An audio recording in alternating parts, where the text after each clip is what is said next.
നീ കേട്ടോ? എന്താ? ഈ അവധിക്ക് ഈശ്വരമംഗലത്തെ അത്ര എല്ലാരും. അതേതായാലും നന്നായി. ഇന്ന് കണ്ടവരെ നാളെ കാണുന്നില്ലല്ലോ. വരട്ടെ, എല്ലാരും വരട്ടെ. കോവിലൊക്കെ ഉണരട്ടെ.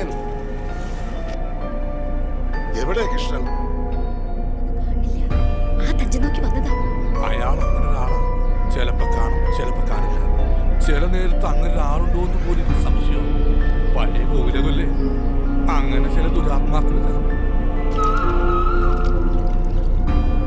ഇതുപോലത്തെ പഴയ കോവിലങ്ങള്, മനകള്, വലിയ വലിയ തറവാളുകള്, അവിടെയൊക്കെ നിത്യം കുഴിച്ചിടാറുണ്ട് പഴയ കാരണവന്മാരെ. എന്താ പോടെ തകൃതിയായിട്ടുള്ള കുടുംബകാര്യം? ഇത്രയും വലിയ കുടുംബത്തിന്റെ കാര്യങ്ങളല്ലേ, എന്തെങ്കിലുമൊക്കെ കാണുമായിരിക്കും. തീരുമാനങ്ങളൊക്കെ അറിഞ്ഞിട്ടിറങ്ങാന്ന് കരുതിയാ ഞാനും നിന്നതേ. കുട്ടിയാര് പറഞ്ഞല്ലേ കൊല്ലത്ത് നിധിയുണ്ടെന്ന്? ശരിയാ, കൊല്ലത്ത് നിധി ഉണ്ടായിരുന്നു. ഇനിയിപ്പോ ഇവിടെ ഒന്നും കുഴിച്ചിട്ട് കാര്യമില്ല. നിധി പോയി, കൊല്ലത്ത് നിധി പോയി.